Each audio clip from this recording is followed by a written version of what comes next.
Muy buenas noches con todos. Entonces vamos a iniciar el día de hoy y vamos a hacer un poco de refuerzos en algunos temas que tenían relacionados con la NIC 2 y posteriormente Hernán terminará el tema que tenemos pendiente de activos no financieros. Muy bien.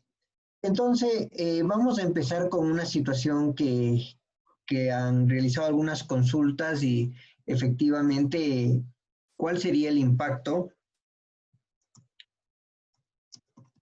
del COVID dentro de los inventarios?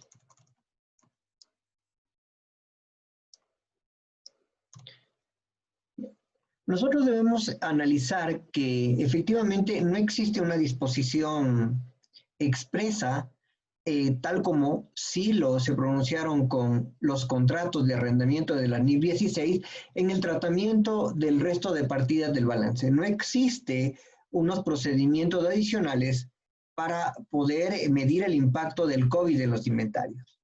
Pero nosotros debemos empezar a analizar que puede existir cierta repercusión, sobre todo en las empresas que presenten información intermedia, o sea, aquellas que van a tener que presentar un balance en el mes de junio, porque aquellas que presentan la información generalmente al finalizar el año, esperamos que al finalizar el año haya cambiado la situación actual.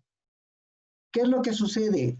Nosotros debemos de entender que prácticamente la pandemia se convierte como en una enfermedad, ¿no? Estamos con fiebre en un momento dado, que es lo que estamos en muchos países viviendo ahora. Está la economía bastante paralizada, no existe el dinamismo normal y eso genera un montón de falta de efectos, ¿no? Como es la falta de flujos, demora en los cobros, recesión en algunos aspectos, deflación en otros, pero eso es porque estamos en el momento exacto en el que estamos viviendo una pandemia que todavía no podemos zafarnos. Seguramente el momento en el que exista una vacuna, no puedo decir que vamos a regresar a la normalidad, porque creo que no queremos tampoco eso, pero sí vamos a regresar a una vida activa bastante normal. Creo que han sido muchas las lecciones que nos ha dejado el COVID como para analizarlos, no solamente en el aspecto económico, sino en el aspecto personal. Pero, ¿qué es lo que va a pasar justamente en estas empresas que tienen que presentar una información intermedia? En estas empresas van a tener que calcular sobre todo dos aspectos fundamentales. El primer aspecto que llamamos el costo estándar.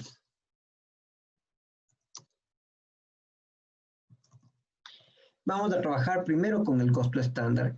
Justamente el día miércoles Carlitos ya nos explicaba un poco de los estándares, ¿no? De cómo funcionaría un costo estándar. Pero vamos nosotros a establecer los mecanismos puros del estándar y después vamos a analizar un poco de los deterioros de inventarios. Entonces, el costo estándar, ¿qué quiere decir? Yo generalmente pongo este ejemplo, ¿no?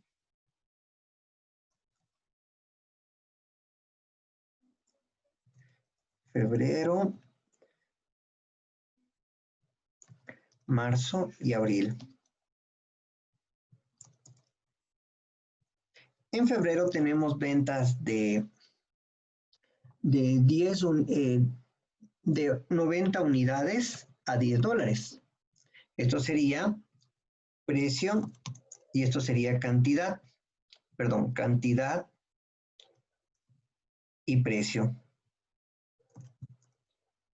En el mes de marzo tenemos unas ventas de 70 que se venden a $10 y en el mes de abril tenemos 30 que se vende a $10. ¿Cuánto sería el total del ingreso? El total del ingreso tendríamos la multiplicación de la cantidad por el precio.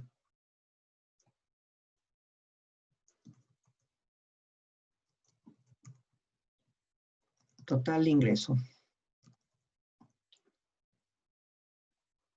Muy bien, entonces desde aquí nacemos todos. Nosotros tenemos 3 meses que estamos haciendo el estudio y en estos 3 meses nosotros vamos a evaluar cuál es el ingreso y en este caso podemos observar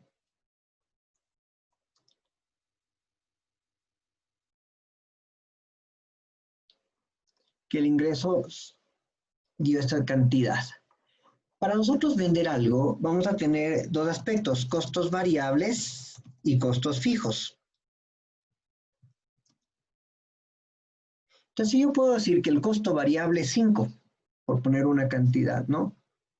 Entonces yo multiplicaría el total del costo variable, aquí le puedo poner costo variable unitario,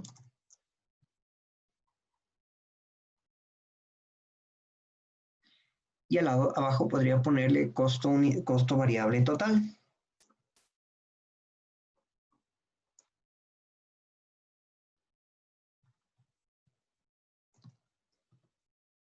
Y tenemos la multiplicación del costo variable multiplicado por la cantidad.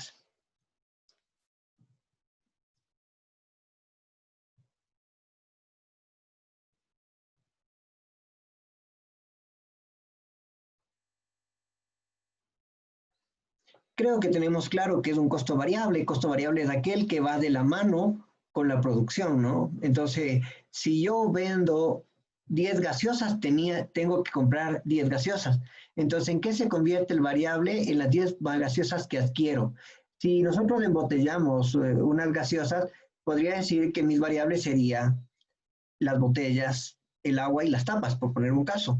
Entonces, siempre el variable está en relación a la producción. Si produzco más, gasto más. Si no produzco nada, gasto menos. Como podemos observar, 450 en el mes de febrero y 150 en el mes de abril. Y tenemos los costos fijos, que no importa la producción, sino son costos que tenemos que incurrir independientemente de la cantidad producida.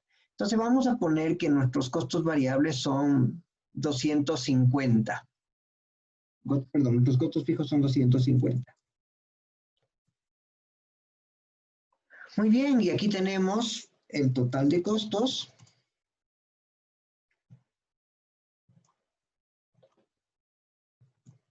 Y aquí tenemos un resultado.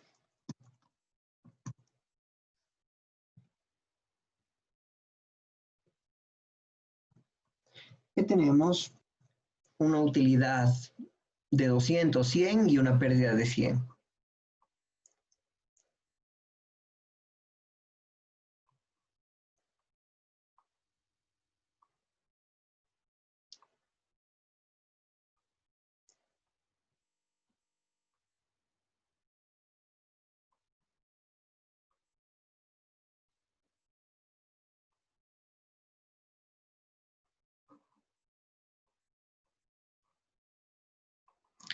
Muy bien.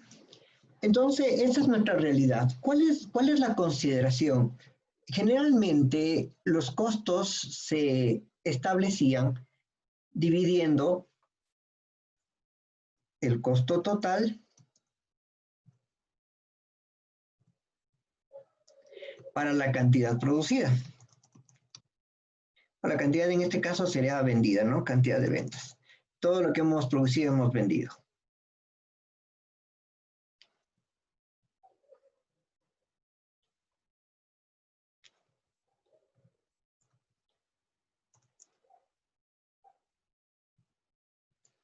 Entonces aquí me daría un costo unitario.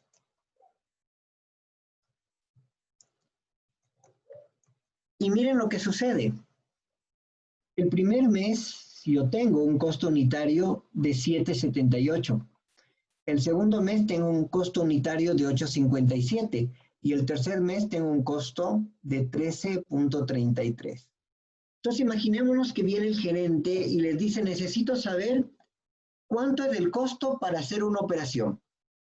¿Cuánto le dirían que es? ¿7,78, 8,57 o 13,33? ¿Qué opinan? A ver, por favor, si me ayudan respondiendo. ¿Alguna opinión?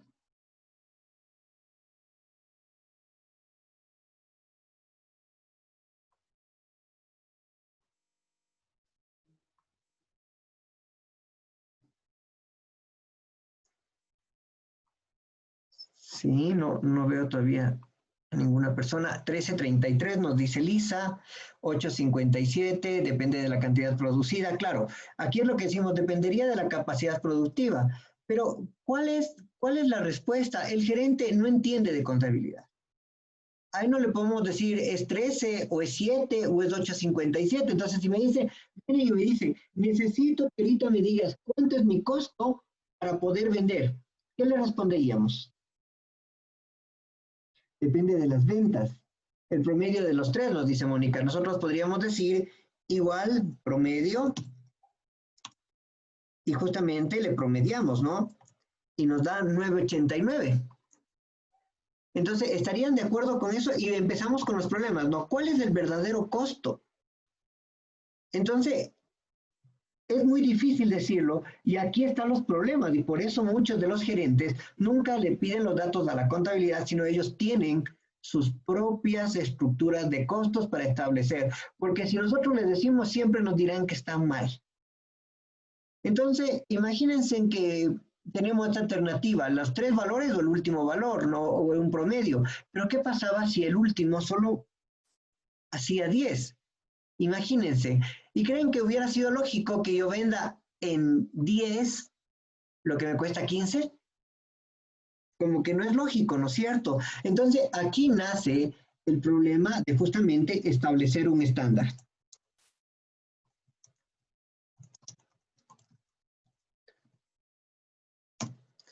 Cuando nosotros tenemos un vehículo, el vehículo tiene una velocidad mínima y una velocidad máxima que está en el tacómetro. ¿Cuál es la velocidad mínima? A ver, ¿quién ha visto cuál es la velocidad mínima en un vehículo? ¿Y cuál sería la velocidad máxima en un vehículo? ¿Quién me puede ayudar contestando, por favor?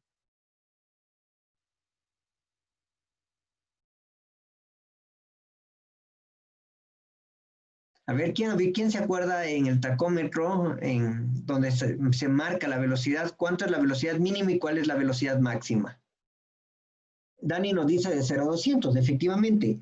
La velocidad Y en el mínima, otro chat también tienes dos respuestas. Joseph dice mínima 20 y Alberto Arce dice mínima 20, máxima 240. bueno, ya depende de que si tienen un Camaro, si tienen un vehículo de alta gama, podría ser 240, vamos a ponerle como 200, pero la mínima no es 20, la mínima es 0. Cuando está parqueado, un carro da 0. Ahora viene la pregunta, ¿cuál es la velocidad normal? ¿Cuánto creen que es una velocidad normal?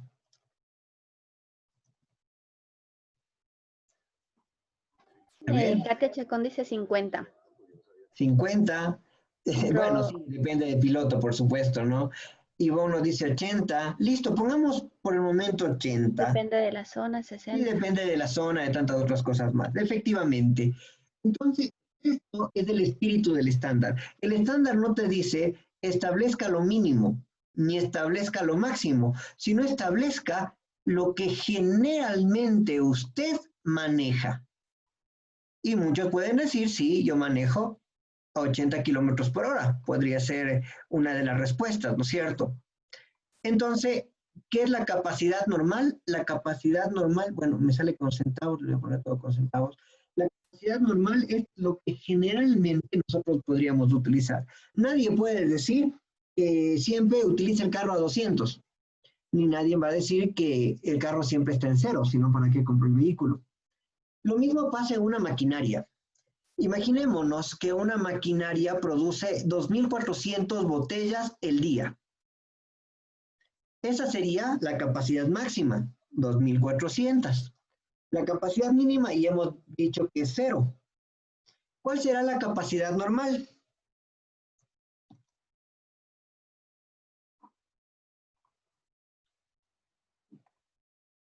Entonces aquí empezamos a decir que deben existir factores.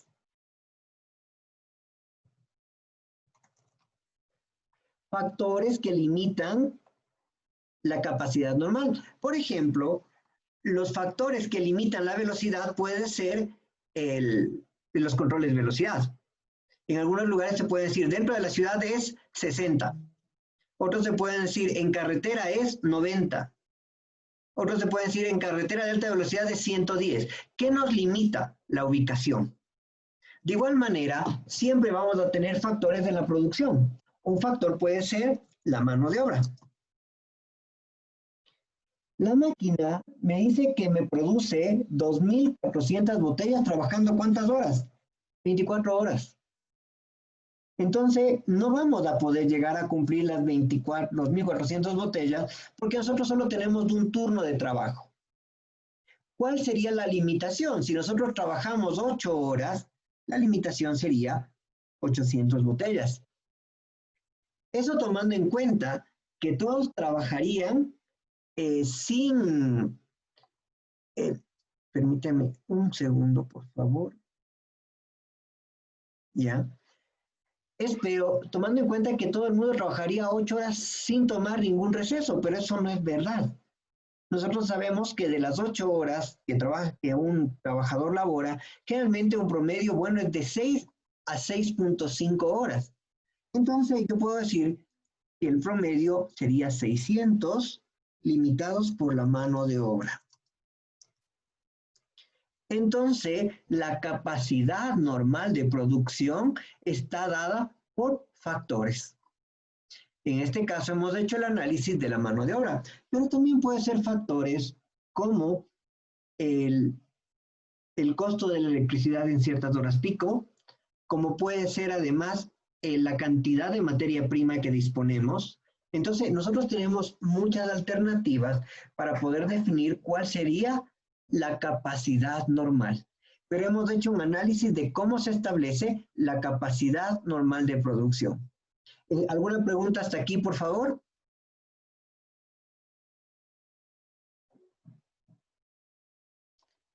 Si no tenemos preguntas, vamos a continuar. Entonces, ya vimos aquí cómo se establecía el estándar. Debemos establecer capacidades mínimas y máximas y después establecer justamente los factores. Y en base a los factores se empieza a determinar cuál sería una capacidad normal de producción. Esta capacidad normal de producción muchas veces está anclada a una realidad y la realidad puede ser el presupuesto maestro anual. Porque nosotros establecemos, vamos nuevamente, las NIV están hechas para negocios, para el mundo de negocios, del mundo de las acciones. Y generalmente los dueños contratan a un gerente y el gerente es una propuesta de qué va a hacer este año o qué les va a brindar este año como utilidad. Entonces, él realiza un presupuesto maestro y establece la cantidad de ventas y la cantidad de ventas estará anclada a la capacidad normal de producción.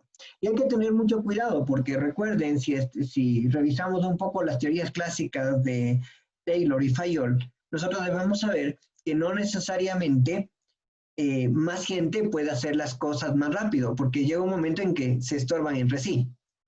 De igual manera, muchas veces nos da la velocidad o la capacidad máxima de producción, y eso es un craso error, porque a veces todo el mundo trabaja con la capacidad máxima de producción cuando sabemos que las máquinas no pueden trabajar a la capacidad máxima de producción regularmente. Imaginémonos que estamos en un vehículo que puede dar 240 kilómetros y quisiera que le den 240 kilómetros durante 3 horas y veamos qué le pasa al motor.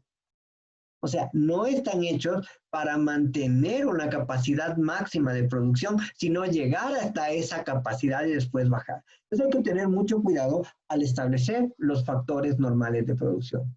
Entonces yo podría decir que un factor normal de producción, en nuestro caso,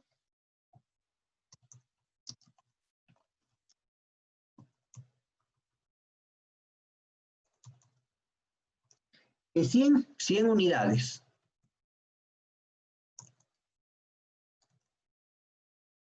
Muy bien. ¿Qué pasa con el estándar cuando nosotros establecemos un factor normal de producción? Cambia toda la estructura. Vamos a copiar nuestro ejercicio.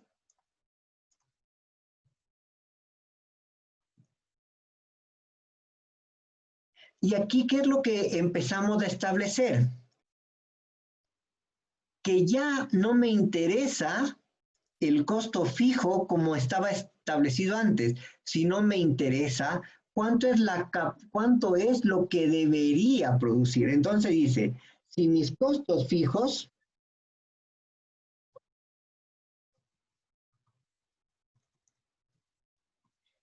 son 250,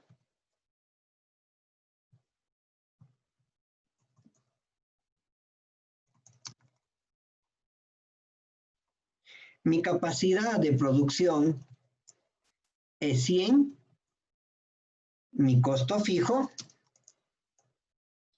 es 2,50.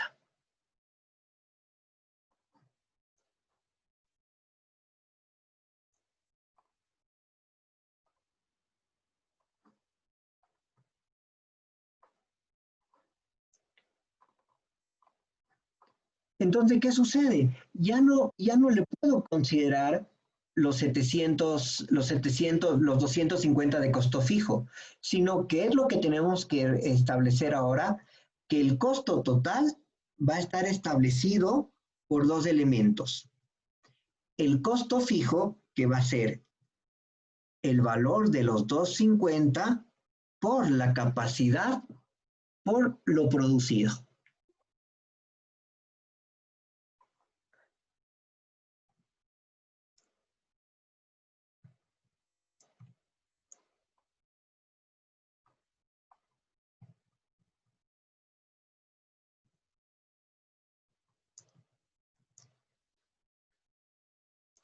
Y miren qué pasó.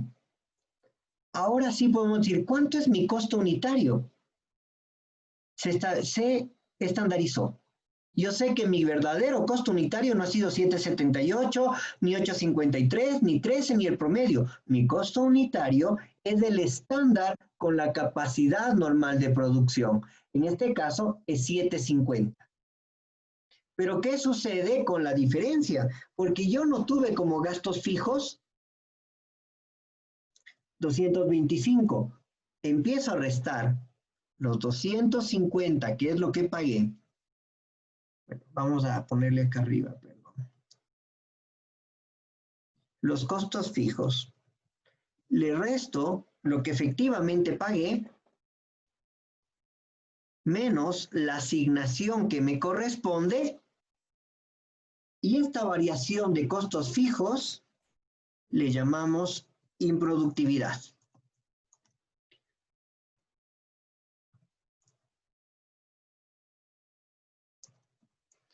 Entonces, la nueva visión en el manejo del costo estándar es que yo ya no voy a estar analizando el costo porque el costo ya lo tenemos analizado. Cuando yo realizo una fórmula, una receta, yo ya sé el costo. Lo que tengo que analizar es la improductividad que estoy generando por no llegar a cumplir la meta establecida de la capacidad normal de producción. Y este es el primer efecto que nosotros vamos a tener en nuestra realidad.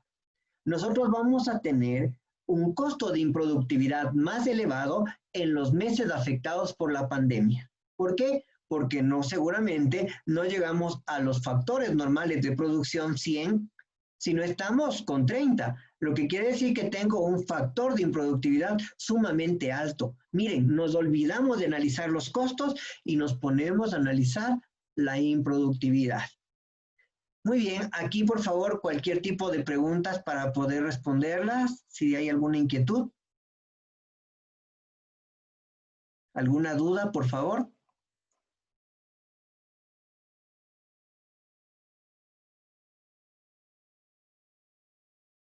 ¿Está claro? Por favor, si me pueden responder, casi parece que se fue la señal. Buenas noches, en caso que la producción supere el estándar, ya. Cuando supera el estándar, hay que redistribuirla. O sea, en ese momento, si hacemos el cálculo anterior, o sea, los costos dividimos para la sobreproducción. Perfecto. Veamos si tenemos alguna duda más por acá. Alex, tienes dos preguntas. Bueno, una, en realidad. ¿Podemos calcular una improductividad en una empresa de servicios? Claro, por supuesto, porque en una empresa de servicios se maneja por horas. Entonces, al tener un factor variable, podremos determinar cuántas horas son las que verdaderamente una persona debería cumplir en su trabajo normal. Volvemos a lo mismo. En Ecuador sabemos que trabajamos de lunes a viernes, 8 horas diarias, 40 horas semanales. Pero no podemos decir que las 40 horas semanales son las que tenemos trabajo efectivo. Porque muchas veces vamos a tener que incurrir en tiempo de movilización, O incluso a veces vamos a tener que hacer otro tipo de actividades. A veces también es lo normal de que se tomen un café o que hagan una plática pequeña. Entonces, nosotros siempre debemos establecer cuánto sería tu promedio normal de productividad. Si tú estás pagando una remuneración, tienes que estar esperando una retribución en base a esas horas. Entonces, sí se puede establecer, por supuesto. Tienes a una persona, por ejemplo, la improductividad del 100% del mensajero en la pandemia. ¿Qué puede hacer un mensajero si no puede salir de su casa? Es un costo improductivo, pero tiene una razón de ser. Ahora, ¿qué es lo interesante ahí, Dani? El momento en el que tenemos esto, nosotros debemos justificar por qué, si yo tenía solo una improductividad de 25, subió a 175, y ahí empieza el análisis. Puede ser la pandemia, pero otro caso puede ser, se me acabó la materia prima. Como no había importaciones, ya no pude seguir produciendo, y el problema de la improductividad fue la falta de materia prima. U otro puede ser el círculo de ventas. No tenía a quién vender. ¿Para qué voy a seguir produciendo si no tengo a quién vender? Entonces, ¿qué se debió la improductividad? A la falta de comercialización. ¿Y eso para qué me sirve? Para establecer políticas de comercialización, como ustedes lo pueden observar. Sí, claro, hay muchas cosas que van de las manos. Recuerden que los servicios es más difícil porque deberíamos tener una buena estructura de asignación de tareas, en auditoría sí lo hacemos, pero en otras actividades es muy difícil. Por ejemplo, ¿cómo establecer la improductividad en un estudio jurídico? Muy difícil, porque no hay una asignación de horas específicas, si no estamos atentos a los recursos que pueden venir y no sabemos cuántas horas me va a durar un juicio y demás. Entonces tenemos que evaluar hasta dónde sí existen costos de improductividad y hasta dónde podríamos llevar la improductividad. Listo, muy bien. Entonces, con eso cerramos, pero vamos a hacer los registros. O sea, ¿cómo serían los registros contables de la improductividad para que quede en nuestros balances? Recordemos que las NIF no hablan a ningún momento de registros contables.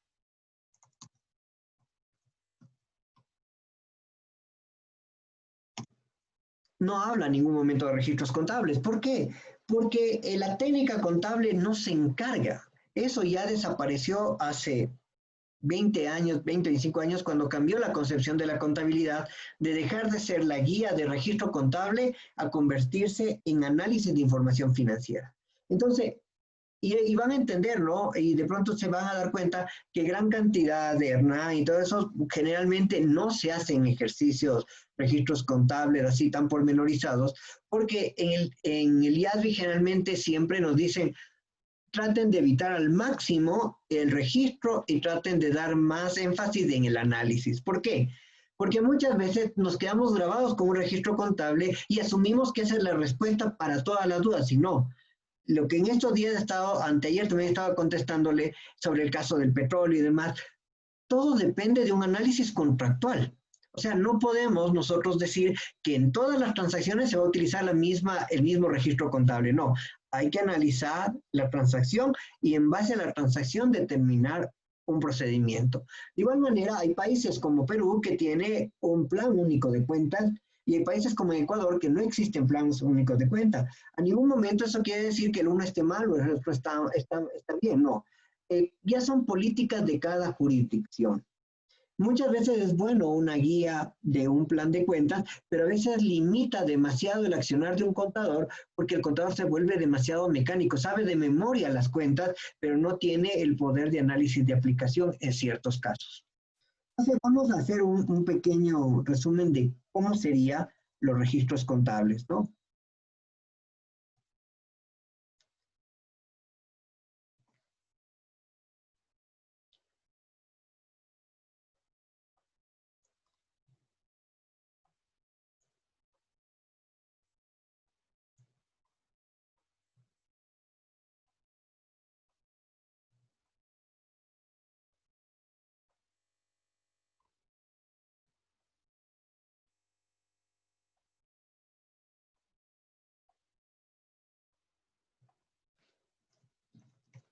Muy bien. Cuando yo registro, como les digo, no existen técnicas contables de registro. Les comparto mi experiencia sobre tendencias globales que se aplican. Creo que muchos van a va a parecerle fácil, otros le van a ver más complejo, obviamente. Cuando yo realizo una compra, debemos de entender que nosotros debemos tener dos registros, un registro de costo y un registro de inventario, siempre. Generalmente tenemos en Ecuador un problema que estamos muy acostumbrados a solo tener el registro del costo. O sea, yo compro y pongo inventario contra efectivo y se acabó. No, porque estamos omitiendo un proceso que es del registro del costo de ventas. Debemos recordar que costo de ventas no es una cuenta contable. Costo de venta es la aplicación de un resultado que es inventario inicial más compras menos inventario final.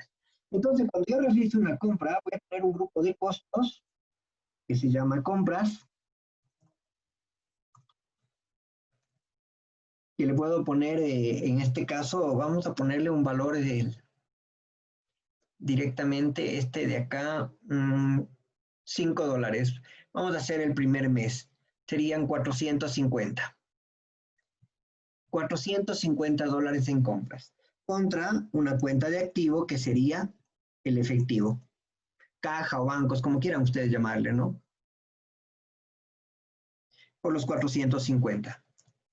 Simultáneamente registramos el inventario,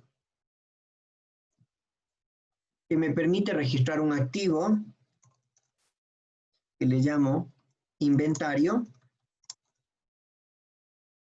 Vamos a poner el inventario de productos en proceso por 450 contra una cuenta de costos que se llama variación de existencia o también conocido como inventario final,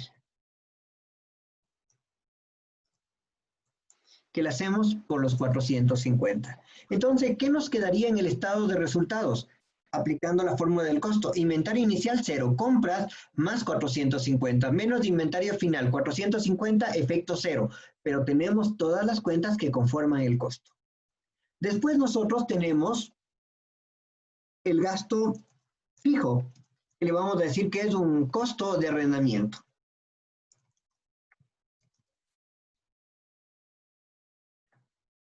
¿De acuerdo? Entonces, el arrendamiento primero se va como costo, arrendamiento por los 250, me parece, ¿sí?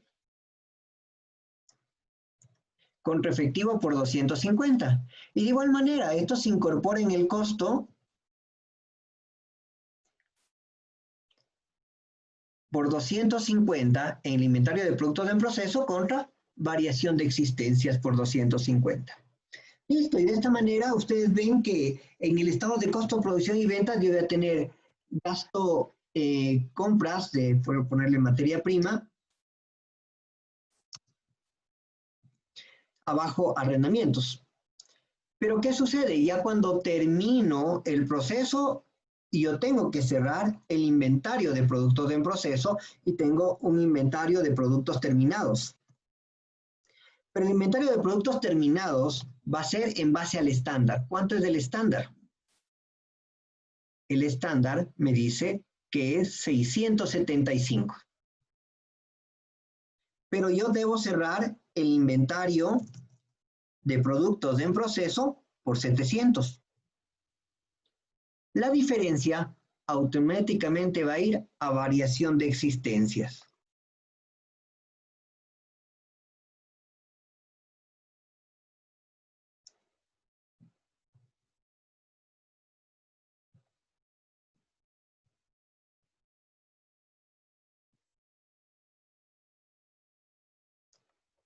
Listo.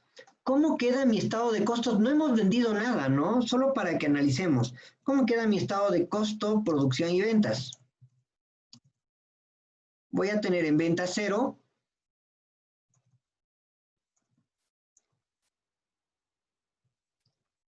Y voy a tener en costos o costo de ventas,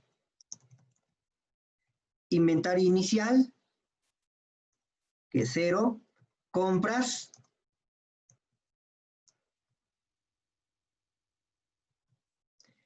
arrendamientos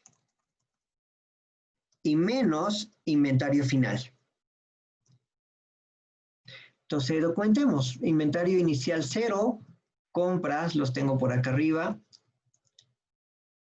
450, arrendamientos, 250, e inventario final que tengo, menos 450, menos 250 y más los 25.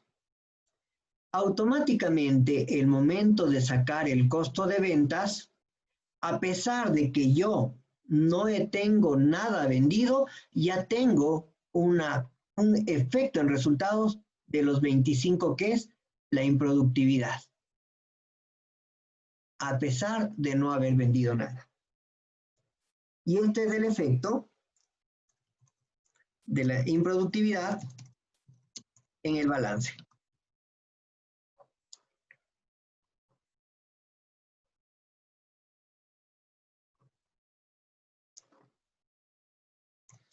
Muy bien, y con eso más o menos terminamos la parte que teníamos relación con el costo estándar, que ustedes pueden ver que va a tener una afectación con el COVID, sobre todo porque no se está produciendo lo que se debe producir, ya sea porque no son las horas las que se trabajan normalmente, porque la materia prima puede escasear, porque las ventas han bajado, que son factores que determinan la base de la improductividad para justificarlo.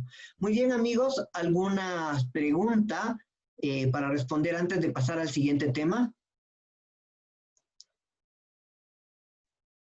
El ejercicio sí lo vamos a subir en la plataforma, porque no le quedó en claro los últimos asientos de diario. Bueno, sí, y con gusto, ustedes lo revisan si tienen algunas dudas. La parte fundamental es que siempre que hago una compra debo tener un efecto de costo y un efecto de inventario. Ahora no lo hacen así, los sistemas directamente, todos se juegan con costos de ventas, pero es un mal procedimiento. ¿Y qué es lo que hacen directamente? La improductividad le juegan con el costo de ventas. Personalmente no es un mecanismo apropiado. Lastimosamente los sistemas contables trabajan actualmente así. Muy bien, ¿alguna otra pregunta?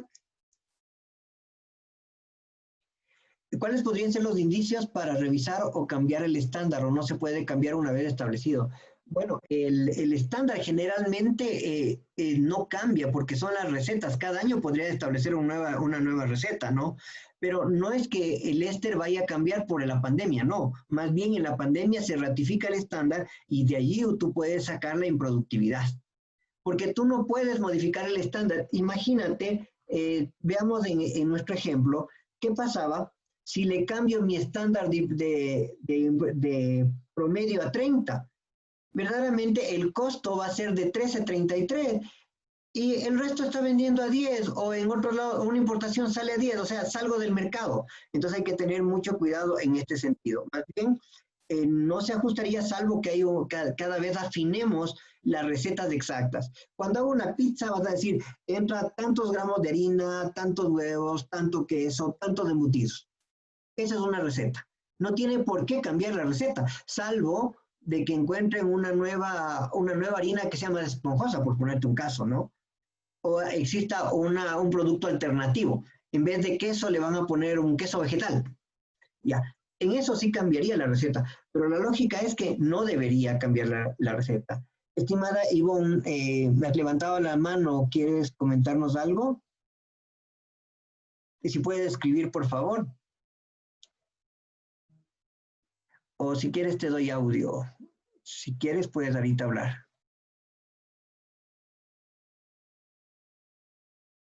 Esta improductividad debo entender que es un gasto. Claro, bueno, recordemos que el término es que afecta resultados, ya sea como costo, como gasto, afecta resultados. No puedes capitalizar la improductividad. O sea, no puedes tú decir, yo tengo 10 pantalones de $13 cuando sé que lo vendo en 10. O sea, aquí se evidencia de una forma muy clara que hay una gran cantidad de improductividad, porque tal vez estás teniendo un costo fijo muy elevado. ¿Por qué pagas 250 de arriendo? Seguramente tendrías que pagar máximo 50, porque si tu ingreso es de 300, si quieres ganar algo, deberías gastar hasta $100 en arriendo, no 250. Ya vienen los análisis, y esa es la nueva perspectiva de la norma. Permite un análisis de la improductividad. ¿La variación de improductividad afecta en impuestos diferidos? No. ¿Por qué? Porque tú tienes un soporte, tú tienes la factura de arriendo, solo que parte de ese arriendo le estás capitalizando, parte de ese arriendo le estás mandando resultados. No veo ningún efecto, salvo que la jurisdicción exista alguna disposición específica para no ser reconocido como gasto.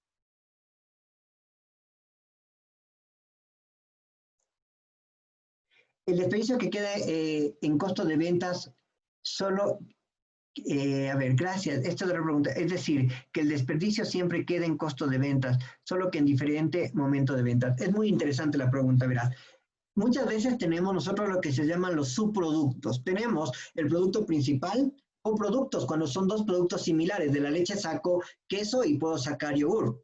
Pero pueden existir subproductos. Los subproductos son los desechos. Por ejemplo, en una empresa láctea va a tener el suero. Eso es un desecho. La flor nacional, eso es un desecho también dentro de las empresas explotadoras de flores. El acerrín puede ser un desecho. Las limallas en las empresas metalmecánicas son desechos. Pero ¿qué sucede con los desechos? Muchas veces los desechos se pueden comercializar. Y la norma nos dice que cuando yo tengo un desecho, reconozco inventario y no contra ingreso, sino contra una disminución del costo de ventas. En este caso, la disminución del costo de ventas sería de la variación de inventario o del inventario final que sufre la variación. Recuerden, los subproductos no se generan como un ingreso, sino como una disminución del costo. Espero que les haya quedado claro. ¿Alguna pregunta adicional, por favor? Si no, para pasar al siguiente punto que tenía previsto. Muy bien, el siguiente punto es el deterioro. Deterioro de inventarios. En el deterioro de inventarios, nosotros debemos analizar algunos aspectos. Y aquí, Eric, si nos quieres, puedes escribirnos para darte alguna respuesta, ¿no? Voy a hacer un poco más grande la pantalla. Perfecto.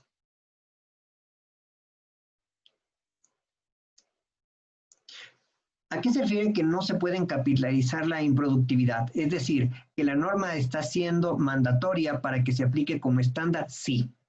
La norma es totalmente mandatoria en que debemos aplicar estándares. ¿Qué es lo que quiere decir que no se puede capitalizar la improductividad? Es decir, que la norma, está repetida la pregunta, sí. El momento que yo aplico costo estándar no puedo capitalizar, o sea, trabajo en capitalizar lo que me dice el estándar y no te da otra opción. En producción tú utilizas el costo estándar, no tienes otra alternativa por donde más irte. Dentro puedes utilizar tú el producción en proceso o puedes utilizar, no me acuerdo los dos términos, pero eso no forman parte de la norma. Simplemente son parte de la técnica contable, nada más. Entonces sí, hay que reconocer y eso la norma nos exige de que se reconozca de esta manera los inventarios. Muy bien. En el deterioro de inventarios, nosotros debemos analizar algunos aspectos, ¿no? Es el famoso BNR. ¿Qué es el BNR? El BNR es el valor neto de realización, que es igual al precio estimado de venta menos costos estimados de terminación y menos costos estimados para realizar la venta. No le pongo costo de venta porque anteayer se confundieron y pensaba que era el costo de ventas. No, costo para realizar la venta. Entonces nosotros vamos a tener, por ejemplo, un precio de venta. Yo vendo un pantalón en 100. Pero cuando yo vendo el pantalón, tengo que hacerle ajustes de sastrería, o sea, me toca subirle la basta o me toca hacer algún arreglo y me toca enviarle de pronto con un armador, con algún estuche. Se puede decir, se me van 8 en los costos de terminación, que serían la basta, el forro y demás, ¿no? Pero también yo le doy un 5% de comisión al vendedor. Esto es un costo estimado para realizar la venta. En realidad, ¿cuánto es tu precio de venta? El valor neto de realización, el precio estimado de venta, menos costo de estimado de terminación y costos estimados para realizar la venta. Entonces, esto es nuestro famoso BNR. Pero la pregunta siempre es, ¿pero de dónde saco estos valores? Muy bien, nosotros vamos a tener el estado de resultados y voy a tener aquí ventas, ¿no? Y puedo decir ventas por $125,000. Perfecto. Y abajo, en los costos, yo voy a tener comisiones. Voy a poner 6,850. Empaques. Puedo poner 3,220. Transporte o entregas, no transportes, porque nuestro servicio es con entrega a domicilio. Entrega puede ser 850 y servicios de sastrería por 2,500, por poner los valores. Muy bien, entonces lo primero que yo debo hacer es determinar en nuestro plan de cuentas cuáles son costos para realizar la venta o cuáles son los costos de terminación. Esto es para realizar la venta, entonces costo para realizar la venta. Esto es un costo de terminación, esto es un costo, esto también es un costo de terminación, y si la entrega es fija para cada valor, podría ser un costo para realizar la venta. Luego de hacer toda sumatoria, tenemos cuántos son costos para realizar la venta y cuáles son los costos de terminación. Entonces, costos para realizar la venta y costos de terminación, estos. Ahora, ¿qué hacemos? ¿Cuánto es el volumen de ventas? Dividimos los costos para realizar la venta para este valor y debemos los costos de terminación para este mismo valor. De esta manera, ya sacamos los factores para poder aplicar los costos de terminación y de venta. Entonces, si yo tengo una venta que es de $650, por poner el valor, yo puedo establecer, esto sería, vamos a ponerle BNR, costo estimado, precio de venta estimado, o precio de venta ya no sería estimado, menos costos estimados, costo estimado de terminación y menos costos estimados para realizar la venta. ¿Qué aplico? A los 650 le aplico el índice, a los 650 le aplico el otro indicador y automáticamente podemos tener que mi BNR es igual a 650 menos 29 y menos 40. Y estos serían mis valores del valor neto de realización. Entonces, aquí vienen algunas preguntas. Hasta aquí he aprendido a calcular el BNR. Ahora la norma me dice que siempre el inventario estará al menor entre el costo y BNR. Entonces yo tengo producto A, producto B y producto C.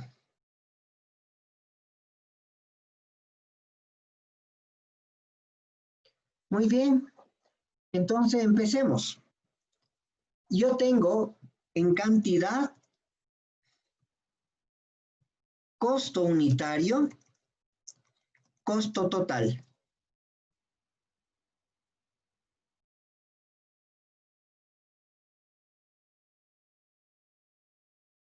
Yo puedo tener 1,200 unidades del producto A, 1,500 del producto B, 700 del producto C. El primer producto lo vendo en 250, el otro en 4 y el otro le vendo en 9. El costo total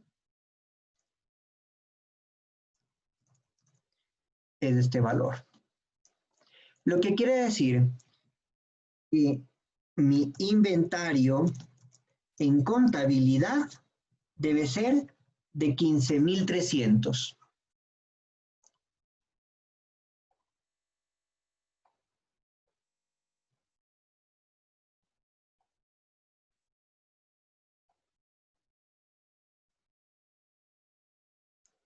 Y esto no es más que el CARDEX, ¿no es cierto? Sacamos un CARDEX y mi CARDEX de mi inventario de contabilidad debe estar sustentado con el saldo contable debe estar sustentado con el CARDEX. Ahora, ¿qué es lo que me toca hacer? Empezar a calcular el BNR. Entonces, ¿qué es lo que digo aquí en este momento? Digo, tengo los productos A, B y C. Y el precio de venta de este es, déjenme ver, 250 por 9. Puedo poner que es 3, 4.50 y 10.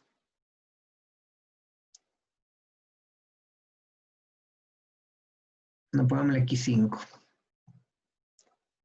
Muy bien, entonces yo tengo el precio de venta. Ahora nuevamente vamos a los costos estimados de terminación y de venta que aplicamos lo que hemos aprendido. Al precio de venta le aplico el valor de terminación, el porcentaje de terminación. Y este porcentaje de terminación le aplicamos a todos, ¿no? Después aplicamos el porcentaje para realizar la venta.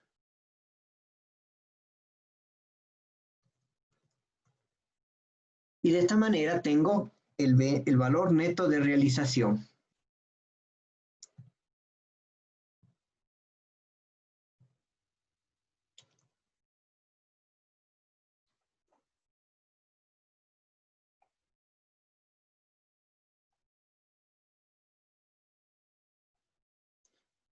Ahora sí, ¿qué hacemos? Hacemos el análisis. Y le ponemos aquí costo y le traemos el costo que teníamos de nuestro cuadro del CARDEX. Al lado le pongo BNR y le traemos nuestro valor de BNR.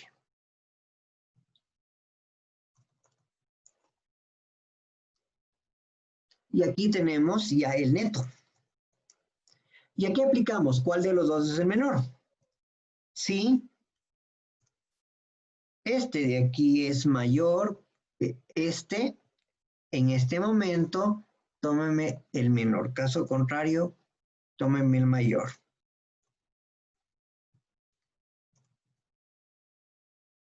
¿Se dieron cuenta? Automáticamente, ya me imagino que, ¿cuál fue la fórmula? Me van a decir. Esta es la fórmula, una forma de condición. Entonces, de esta manera, nosotros ya sabemos cuánto es el valor neto de cada uno, si se dan cuenta. Esto, vamos a ponerle por acá para que no estorbe. Le vamos por la cantidad. La cantidad le teníamos acá arriba, ¿no? 1200. Y ahora sí tenemos el total, que es la multiplicación entre los dos.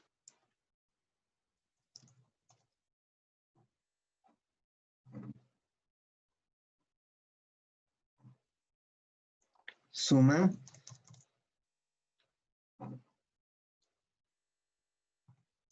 15,000. ¿Cuánto es lo que tenemos en contabilidad? En contabilidad tenemos 15,300.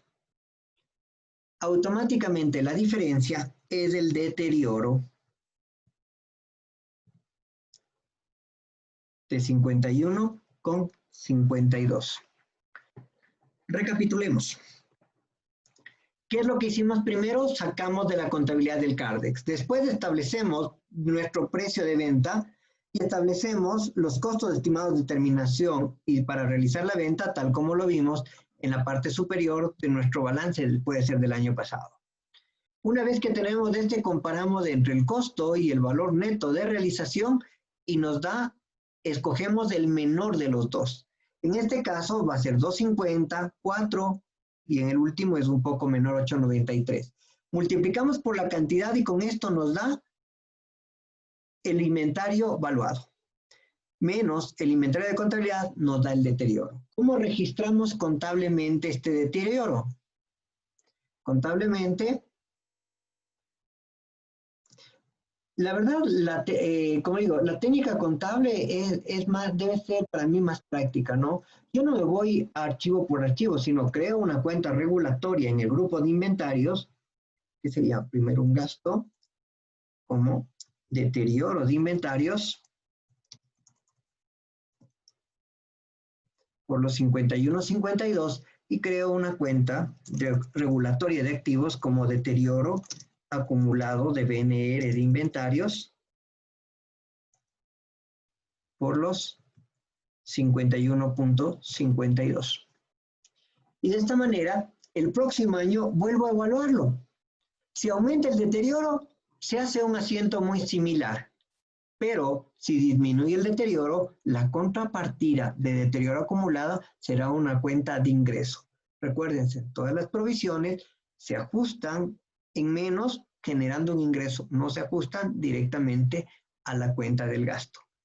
Y si se pierde totalmente el deterioro, que era una pregunta que ayer traté de responderle, ¿qué pasa si el BNR sube y ya no tengo 9, sino es 10? No. Siempre se maneja el principio del menor el costo o el valor neto de realización. Si el valor neto de realización es mayor, yo me quedo con el costo. Si el valor neto de realización es menor, yo me quedo con el valor neto de realización. Finalmente, pueden haber otras evidencias, ¿no? En cierto tipo de empresas, de entidades o modelos de negocios, en los que pueden existir otras evidencias de deterioro. Otras evidencias de deterioro puede ser justamente un exceso de inventario. Por ponerles un caso, compro un frasco de vitaminas que dice que dura solamente un mes y me viene 35 pastillas.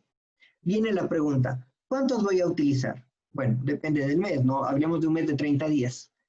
Seguramente voy a poder utilizar solamente 30 pastillas. Me mandan los 5 por si se daña, se cae o algo pasa. Son 5 de exceso, pero en realidad yo no necesitaría más de 30. Esos 5 se convierten en un gasto porque excede lo que yo generalmente utilizaría en un periodo. En otras palabras, hay que hacer un análisis de rotación. Entonces yo les dejo para que, por favor, puedan investigar un poco sobre los análisis de rotación y el impacto que podría tener en un deterioro, ¿no? Y cómo se ve, es muy claro. Puede, por ejemplo, yo encontré en un supermercado que todavía tenían a la venta disquetes. O sea, muchos ni siquiera van a saber qué son los disquetes, ¿no? Disquetes existían antes de las memorias. Disquete era un dispositivo de almacenamiento que se utilizaba hace 20 o 30 años atrás, creo. Entonces, ellos todavía vendían eso, pero nadie compraba. Pueden tener un precio de venta y si le aplicas del BNR, seguramente no está deteriorado. Pero al aplicar la rotación y ver que tiene más de lo que generalmente se vende, se genera un deterioro adicional. Y ahí tenemos rotación alta, mediana o baja. Muy bien, mis queridos amigos, creo que terminé en parte lo que quería compartirles del día de ahora.